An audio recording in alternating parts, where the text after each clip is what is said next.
Okay, everybody, it is time, but I can't do this alone. We need a drone, and we need a drone operator. That would be Eric Cheng. He is the director of aerial imaging at DJI. Eric, let's get this thing started, because we've got about a minute until that drone gets over the edge and into that lava field. In the meantime, my other friend here, Hi. Bjorn Oddsson, is with the National Icelandic Civil Protection. Yes. And you're going to help me kind of describe what's happening. So we have the cameras on the drones. We're going to get into that lava field somewhere we're not allowed to go.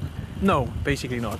I mean, it's too dangerous for a human to get in there. Yes, and all the way into the crater we have temperature up to 2100 Fahrenheit. Wow. So it's very hot. 2100 degrees, and that lava field is the size of Manhattan. Yes, it's 85 square kilometers, where it has been pouring on the area here.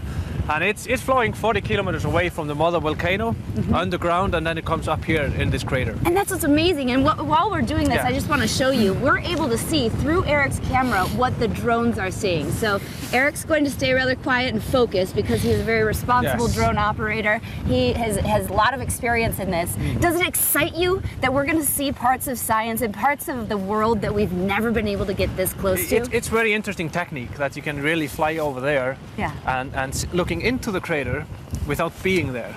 So it's on a safe side, as you can say. Right. And we're learning something all the time. You have cameras that are mounted all over. Yes, definitely. And you've been studying Iceland's volcanic eruptions. This is a place, you guys, that is always moving. This is an earth that's constantly it's growing. Iceland is growing. Yeah. And then in the middle here, where we have the active volcanoes, we have magma and lava coming up and filling up the gaps, as you can say. Eric, how are we doing? Are we getting close? Yeah, we're getting close. All right, you guys, the moment is almost here. We're going to get up and over that lip. What are we seeing? Can you describe to us here, Bjorn? Yeah, there we see the crater itself here, that it's in the middle of the lava, and the lava field here surrounds it. And in the beginning, it's a longer fissure with like a wall of fire, but with time, and since Eric came here last time, it has been growing and merging into one crater. So there's like a bubbling mud pot where the magma is coming up through the ground, and then it flows with the river out to the field. And we have to stay this far away because the gases are very toxic. Yes, definitely. And we are on the right side. You can see the weather is picking up, and all the gas and toxic, it's going the other direction. Bjorn, it's happening right here. Oh my gosh, you can see it. Look at this. We're just getting inside that crater. So there you see where it's cooking the lava. And then the lava flows into the tubes, and that feeds the whole area of lava. So it grows with time. Eric's got that look, and he can get even closer, and we're able to get just the detail that you can see. So again, over 2100 degrees inside there, and it is bubbling. And at times before this, it was erupting, and you would see a wall of fire. But this is enough fire for me. I mean, this. Yeah, it does. But in the beginning, it's gas. It goes up, and you have a wall of fire with several hundred meters of fire. But it has slowed down with time, but still is very active. And you can see the walls here. So you see the steam coming up. Is that what that's just heat? Yeah. The steam is both gases and also water, which is coming from the magma itself. Wow. So again, the video you guys are seeing is something that really no one has been able to do live here, being able to get inside a volcanic eruption, and even it's bubbling there, and you can kind of see the river. Did you just see that? The chunks of ash falling off the side, and it's constantly changing. Bjorn was telling me the sides of that crater have already, in the last couple of months, since August when this became very active, it started falling apart and changing shape. George? Yeah, I just want to, what can we learn from what the drones are picking up right here?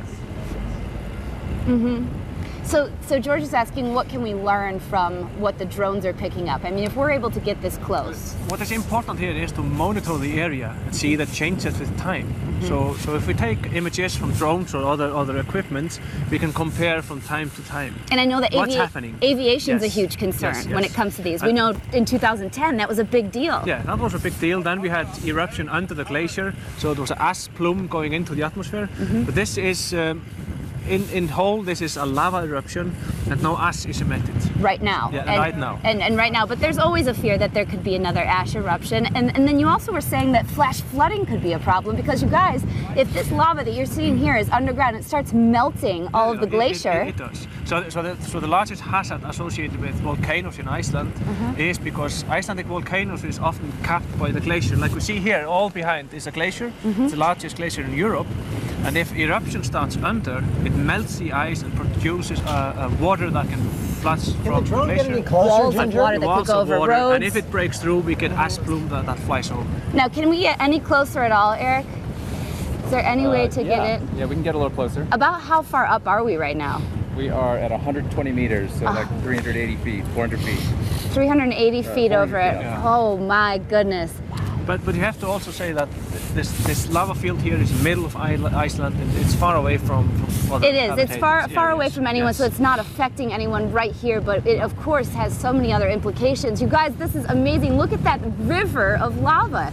I mean, you can see just the detail in there. And again, what we can learn from this, not only in volcanic eruptions, but also I think of this in the way of science, in the way of storms. We've used them in part in flooding. When people need to see their homes in wildfires, when they aren't able to get into places, drones have, in a responsible way, a huge future in science. And Eric, we were talking about the exponential growth of drones, and this alone tells you.